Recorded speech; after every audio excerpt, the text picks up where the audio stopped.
We would like to welcome you to this session of the Sperry Symposium, in which we will be hearing from Sister Barbara B. Smith and Shirley W. Thomas. Sister Smith served as Relief Society General President from 1974 to 1984. In addition to her work with Relief Society, she has been a member of many local and national committees, including Utah's Sesquicentennial Committee, Governor Mike Leavitt's Gift Committee for the Advancement of Families, and the National Board of American Mothers Incorporation. She and her husband, Douglas H. Smith, are the parents of 7 children, 39 grandchildren, and 8 great-grandchildren. Shirley W. Thomas served on the Relief Society General Board and as second counselor to Barbara B. Smith in the General Presidency. She and her husband, the late Robert K. Thomas, are the parents of 3 children and grandparents of 11. A graduate of BYU, she has taught a number of years in public and private schools and as a part-time instructor at BYU. Sister Smith and Sister Thomas.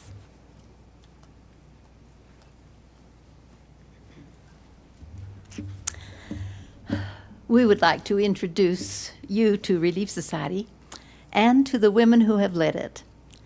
Since our paper purports to speak of the Relief Society in the 20th century, and we can only tell some part of that time, we would like you to see all of the women who have carried on the work and something about the governing force behind them. When in 1842 the prophet Joseph Smith organized the Relief Society, he had a remarkable blessing for the women. When a number of them asked to form a women's group within the church, they had their plans and had even prepared a constitution and bylaws. But although the prophet praised their work, he said, quote, "The Lord has something better for you." He invited the group to come on a certain day to that room over his store, where he organized them and repeatedly met with them to instruct according to the Lord's will concerning them. Among the many things he included, he spoke of the keys of the kingdom, of knowledge and discernment. He promised that such keys would be given to those who God had appointed to honor, whom God has placed at the head to lead. Then he declared, "This society is to get instruction through the order which God has established, through the medium of those appointed to lead. And I now turn the key to you in the name of God, and this society shall rejoice, and knowledge and intelligence shall flow down from this time. This is the beginning of better days to this society." Henceforth, the newly formed organization began to prosper.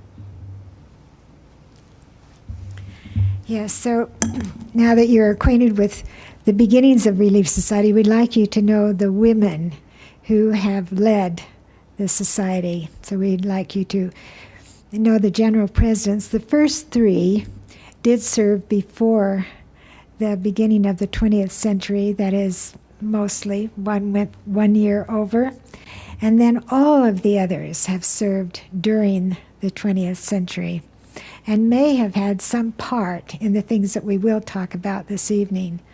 The first was Emma Hale Smith from 1842 to 1844, and she, of course, was the wife of the prophet Joseph.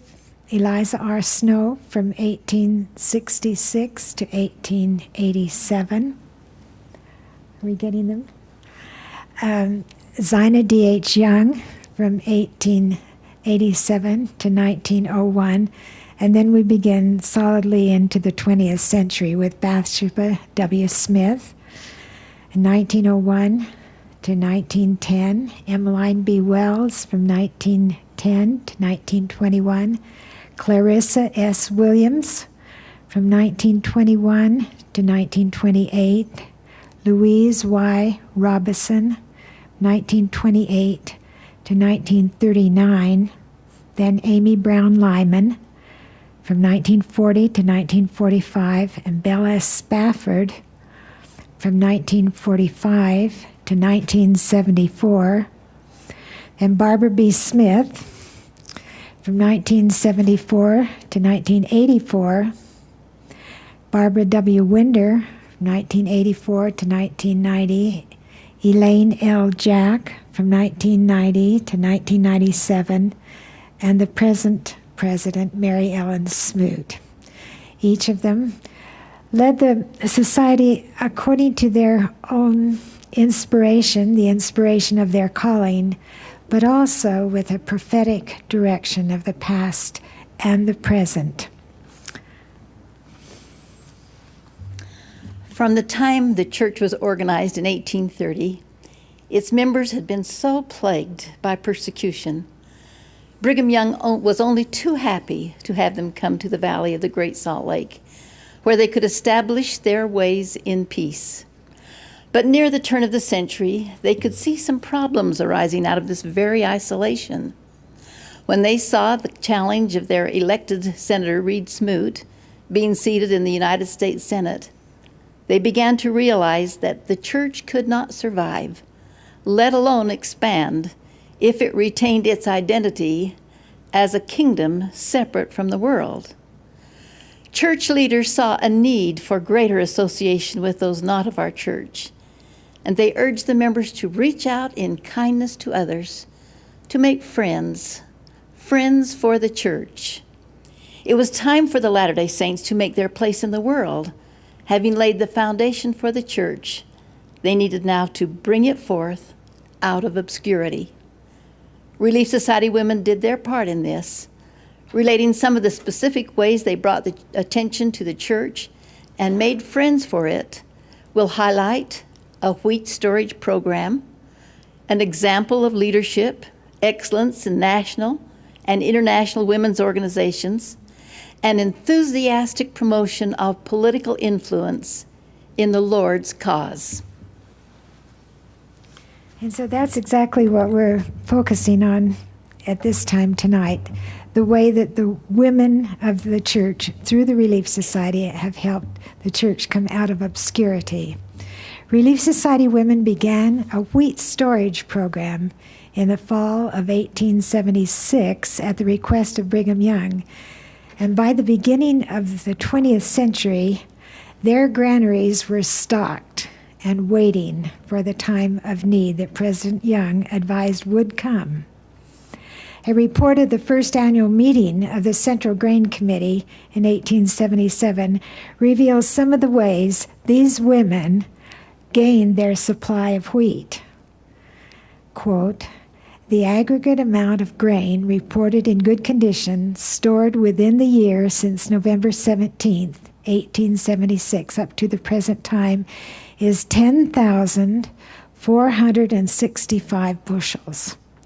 Of this wheat, 299.5 bushels were gleaned by the Sisters of the Relief Society and young women. 50 bushels were bought with Sunday eggs, saved by the good Sisters of Deweyville, Box Elder County.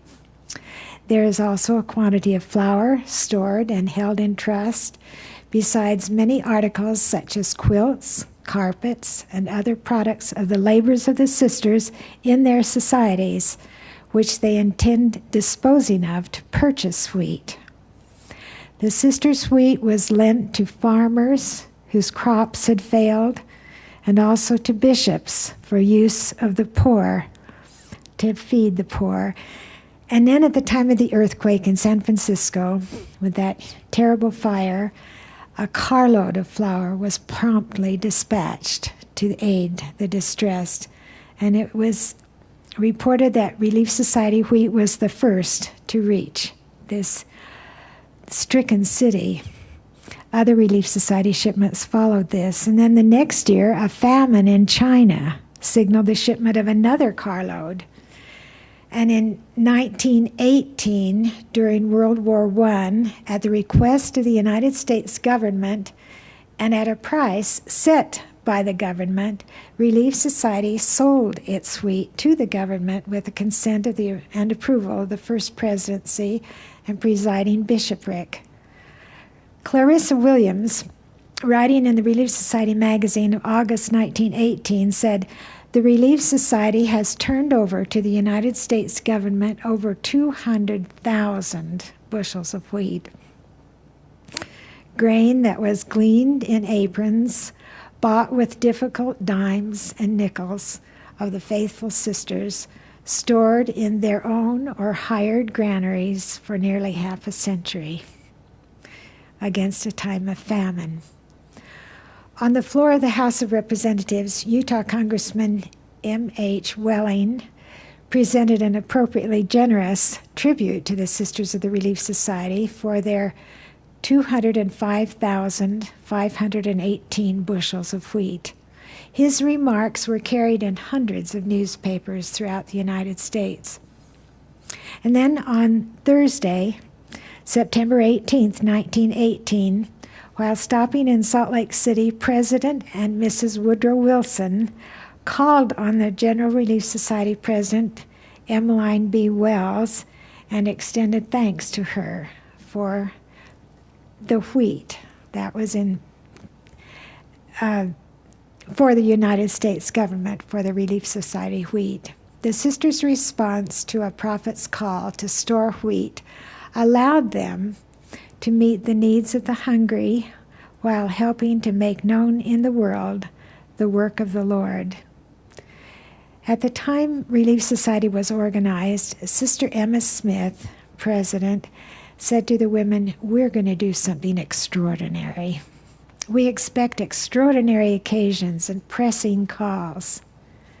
Well, feeding the hungry of San Francisco and of China and of many areas of the United States with wheat gathered and stored by this relatively small group of women living in scattered settlements on the western frontier was extraordinary. Clearly, it was an evidence of uncommon faith and works. The Relief Society building in Salt Lake is adorned with golden sheaves of wheat on the window panels. More than just a decoration, the wheat represents grain gathered and stored by the women of Relief Society for over 100 years in response to the call of a prophet. In a symbolic way, it characterizes all of the work of Relief Society women, the work of nurturing life. In quite another way than the saving of grain, Relief Society helped to bring the church out of obscurity during the tenure of President Belle Smith Spafford. Her 29 and a half years as general president were marked by many outstanding accomplishments. Even one role that she undertook quite reluctantly resulted in bringing great distinction and recognition to her and thereby to the church. Although the Relief Society had participated in the National Council of Women since 1891, in the days of Zina D.H. Young, yet when Sister Spafford first became the general president, she was of the opinion and indicated to her counselors that the National Council no longer had anything to offer the Relief Society, and they should withdraw their membership. Belle Spafford's first visit as a representative to the council had not been a pleasant one, and this may have contributed to her adverse feelings. At the time of that visit, she was not the general president, but a member of the Relief Society General Board. She seemed to have gone to the meetings alone, and at a luncheon, she attempted to find a place to sit at several tables where there were empty chairs. But at each table, the women, knowing she was a Mormon from Utah, told her the seats were taken. After being refused a seat at every available table, Belle approached the council president. "Where would you like me to sit? It seems that all of the chairs are taken." The president, assessing the situation, graciously asked Belle to sit next to her at the head table. It was not an easy experience. Sister Spafford made the proposal to terminate their membership in the council to her advisor, President George Albert Smith. She may have been a little surprised at his response. Quote, "Do you always think in terms of what you get? Don't you think it's well to think in terms of what you have to give?" He then urged, "I think Mormon women have something to give to the women of the world, and they may also learn from them. Rather than to terminate this membership, I suggest that you take 2 or 3 of your ablest board members and go to these meetings. Go back and make your influence felt." This she did, and became one of the most effective members of the group. Keeping in mind President Smith's advice, she gave generously of her time and talent to help further the well-being of women through this organization. During her many years on the National Council, she served in their most important committees and delegations and made a significant difference to the work. When she was nominated to be president, however, she turned the nomination down, believing that she could not serve effectively as president of both the council and the Relief Society. She was obliged, though, to reverse her decision at the recommendation of the then church president, President David O. McKay. Dutifully accepting the nomination, she was unanimously elected president. Bell was pleased with the council's accomplishments during the 2 years that she served as their president. Also, she chaired the Constitutional Revision Committee that reviewed and rewrote the Constitution and bylaws of the organization. Again, the words, "Let your influence be felt," rang clearly. After more than 29 years of representing Relief Society as its president on the National Council of Women, Belle Spafford was released from her church calling. This changed her role on the council, though she continued her affiliation. On one memorable occasion, the president, seeing her familiar face in the crowd of women, awaited the starting of the meeting and hurried over and asked Sister Spafford to come and sit at the head table. But Belle declined, since she had been released from the Relief Society presidency and thus from the executive board of the council. The president, however, insisted, so Belle found herself seated at the long table with dignitaries, notable women from many countries, and representing prominent women's organizations. As the meeting began, the president introduced each of these women by name, country, and organization. But when she came to Belle, she simply said, "You all know our dear Belle." At this, the women at the long table rose to give Belle a standing ovation. The Mormon woman from Utah, who was shunned by many when she first attended a council meeting and could find none who would invite her to join them at their luncheon table, had through succeeding decades served them in most responsible positions, even directing, rewriting their constitution and bylaws. In all these years of working with the women of the council, who are themselves leaders of other women, her influence had indeed been felt, along with the affection so evident in the president's introduction. She was respected and admired, and on this particular day, honored with the collective tribute of esteemed women from throughout the world. In much the way that Belle Spafford had been advised by President George Albert Smith to participate with the National Council of Women and make her influence felt, Barbara Smith was charged by the brethren with another kind of responsibility. She was to proclaim the church's position regarding the highly controversial Equal Rights Amendment to the Constitution of the United States. She would carry the word throughout the nation in Relief Society gatherings, women's conferences, and similar meetings, for the intent that the proposed law would not be ratified by the states. Although the church leaders were in favor of equal rights for women, they held that this amendment was not the way to achieve that end. Indeed, they believed that the establishment of such a law would prove a disadvantage to women and a threat to the home. Barbara B. Smith had succeeded Belle Spafford as general president of Relief Society in 1974. Only weeks after being sustained, she was called to meet with the Special Affairs Committee of the church to discuss this important assignment and the amendment itself, particularly its potential danger to the home. This meeting was the beginning of a long season in which efforts were directed toward informing people of the dangers and the problems that could come about with the ratification of this proposed amendment.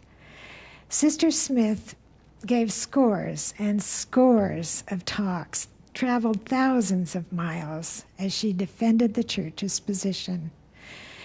She said at one time that she was feeling sorry to have to spend so much time with this issue. And then she realized how important it was that the church had taken a stand and how critical to the safety of the homes of the saints. Her efforts, along with other like-minded people, those of other like-minded people, had mattered. For in the end, the amendment did not receive enough support for ratification.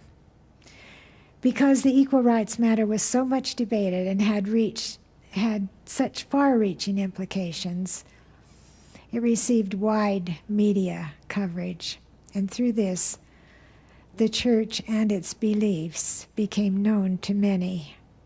The flood of mail received in the Relief Society building testified of that. Some other experiences related to this effort also clearly gave the church greater visibility.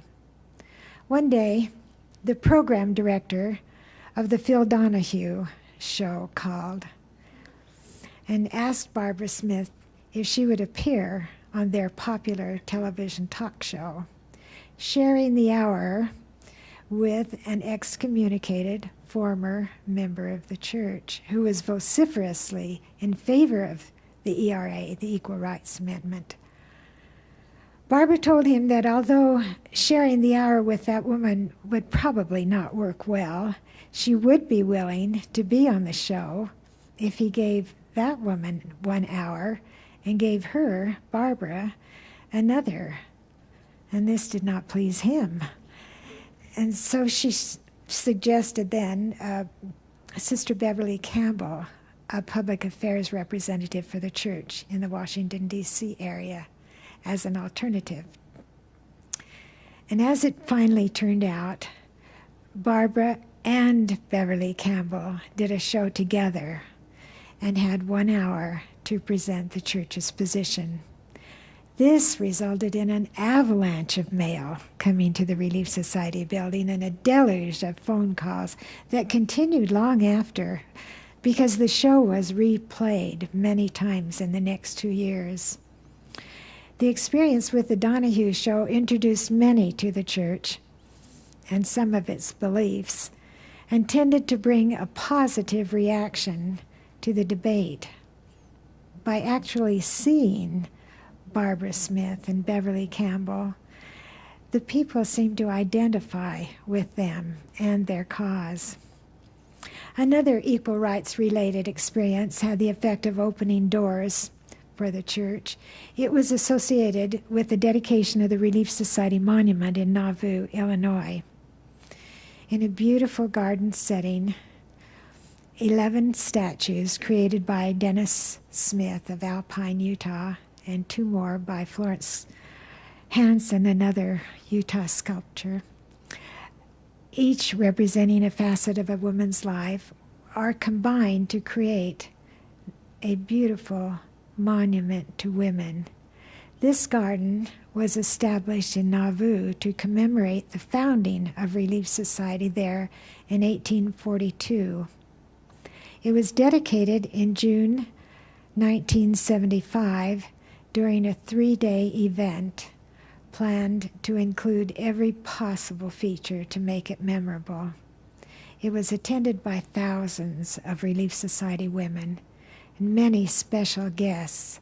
Among those to be invited was Rosalind Carter, wife of United States President Jimmy Carter. And Sister Smith would make the invitation personally. The proper arrangements having been made, Barbara called at the White House. The First Lady was gracious, warmly supportive of the event, and very friendly. However, because of the church's position and active opposition to the Equal Rights Amendment, it was politically inappropriate for Mrs. Carter to attend, she being in support of the ERA. So she arranged for the lovely wife of a senior senator from Idaho to go in her place. But more than that, Mrs. Carter and her husband invited Sister Smith to serve on the National Advisory Committee for the White House Conference on Families. This was a group of 21 men and 19 women from across the nation who met in several planning sessions to assure that truly cogent discussion groups were arranged for the larger White House Conference on Families. As a result of service on this committee, Sister Smith became even better acquainted with Mrs. Carter and her husband, who continued to remain friends of the church. Yet, one more Equal Rights Amendment, Nauvoo Monument incident, brought a woman of the media a clearer understanding of and appreciation for the church. She was a smartly dressed young career type reporter who covered the monument dedication for the United Press. After attending the dedicatory events, during which time she observed the women, conversing with many of them, she wrote of her personal reaction to the 3-day event in a letter. In this, she pointed out that whereas she had always thought Mormon women were slaves to their homes and families, living benighted lives in this modern day of freedom, she now understands that Mormon women know exactly what they are doing. They see clearly the alternatives available to women in this day. They have chosen to stay in their homes because they believe that is the place they can make the greatest difference with their lives. She ends, quote, "I only wish I had that same commitment in my life," close quote. These have been examples of how during the 20th century, women helped to bring the church out of obscurity while fulfilling church assignments. They are only representative. Other instances could be mentioned, and some will remember the 5 concerts in 1982 featuring highly accomplished Latter-day Saint women, including a Metropolitan Opera soprano, a young prodigy cellist, and so many more performing in 5 leading concert halls across the country, from Constitution Hall in Washington, D.C., to Dallas, Los Angeles, Oakland, and Bravenel Hall in Salt Lake City. The current church audience is aware of thousands of Relief Society quills having been sent to war-ravaged countries, an ongoing literacy program that changes lives, and goodwill efforts to unite women in the work of the Lord. Bringing forth out of obscurity is a work women do well. An army of 60,000 missionaries spread across the globe, coming largely from Latter-day Saint homes with Latter-day Saint homemakers, is witness to this. Woman is forever Eve. She nurtures, heals, and helps love grow. She is the mother of all living. This is true with people, and in the church, it has been true with programs. The primary and young women began with Relief Society. So also did the making of the sacred clothing, now the beehive clothing. Most of the church social services, department by department, found a beginning with Relief Society until they were big enough to leave their Relief Society home. This has been true also with the wheat. The Relief Society wheat storage had continued actively or in trust for over 100 years, each Relief Society general president accepting a charge from the last, considering it a sacred trust. Then in October 1978, the following action was taken in the welfare meeting of General Conference. As the Relief Society wheat became part of a Church Welfare Services worldwide grain storage program, President Barbara B. Smith, speaking in the Tabernacle, said, "The Relief Society General Presidency has prayerfully considered the matter of their wheat stewardship and has decided that this responsibility has now been fulfilled. It is time to include the Relief Society wheat in the worldwide church grain storage program. We wish to propose that the 266,291 bushels of Relief Society wheat now be made a part of the grain storage plan of welfare services for the benefit of all the church, and that the wheat fund of $1,651,157,000 be used exclusively for purchase of grain. This action is unanimously supported by the Relief Society General Board. We have also written to other stakes and missions recorded as holding wheat certificates and have received their unanimous support. With President Kimball's permission, I would like to ask the sisters present in this meeting also to affirm this action. All sisters in favor of joining with us in the decision to include the Relief Society wheat in the worldwide church grain storage program, please signify.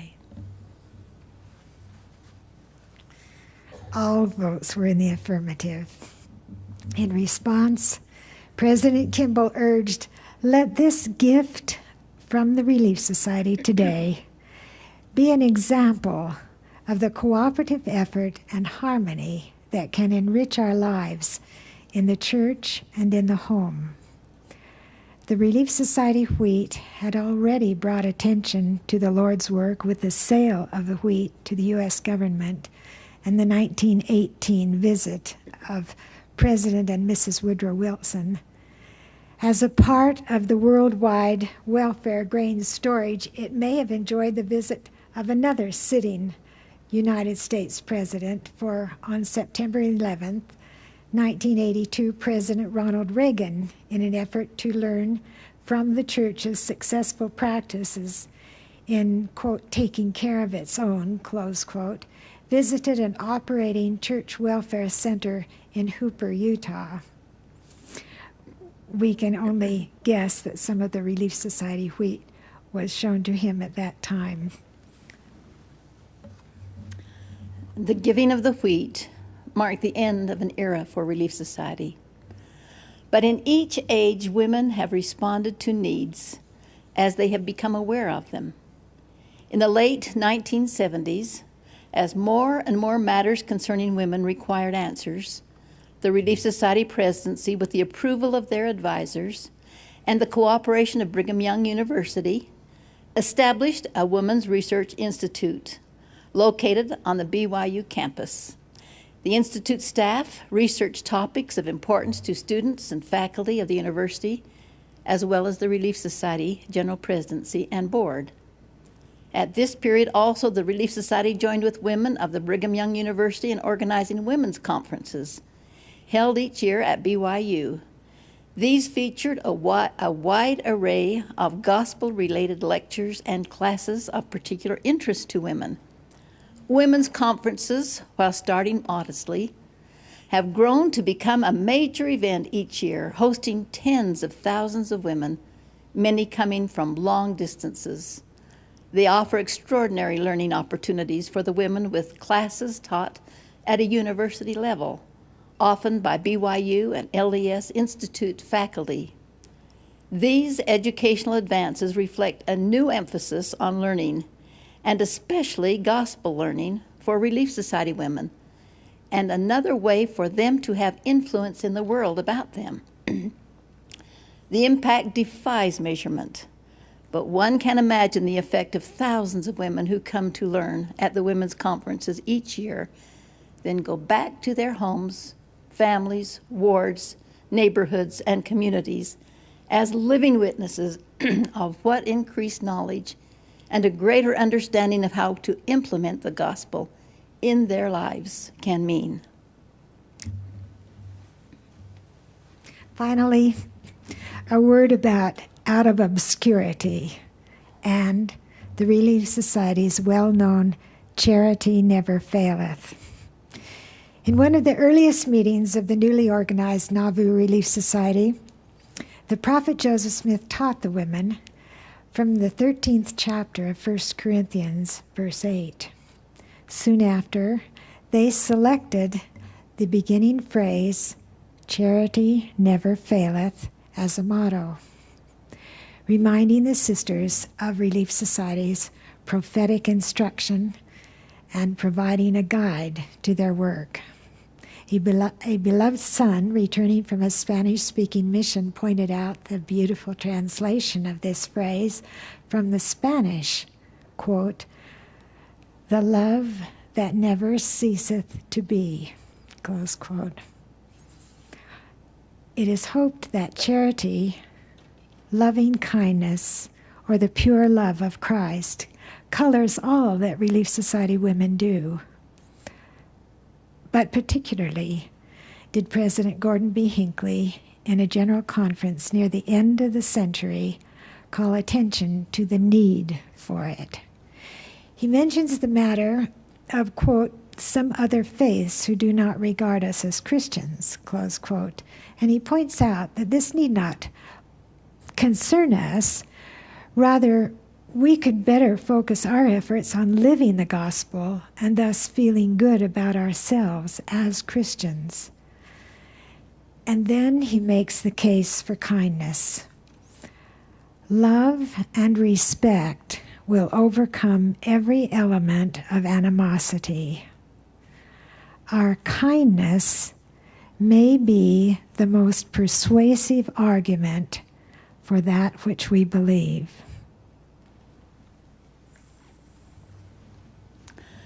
Treating people we encounter with love and kindness can persuade them of our belief in Christ.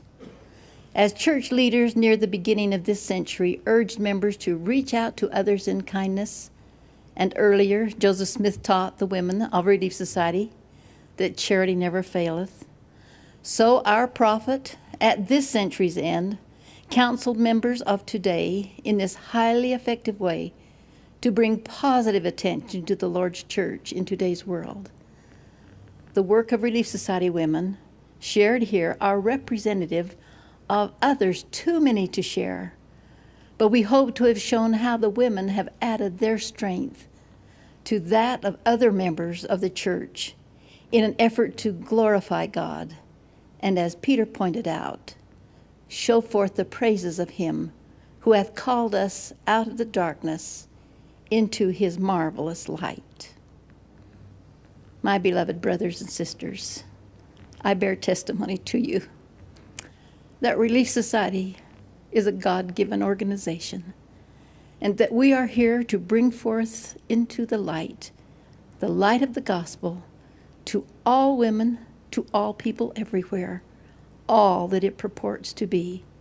It has been given to us as a great heritage and blessing in the name of Jesus Christ. Amen.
The history of the LDS Church is marked by its expansion across the globe.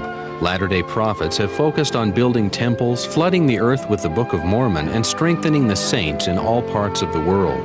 Join us for presentations from church leaders, historians, and gospel scholars as they focus on the past and future of the LDS Church. The Sidney B. Sperry Symposium, Out of Obscurity, the Church in the 20th Century.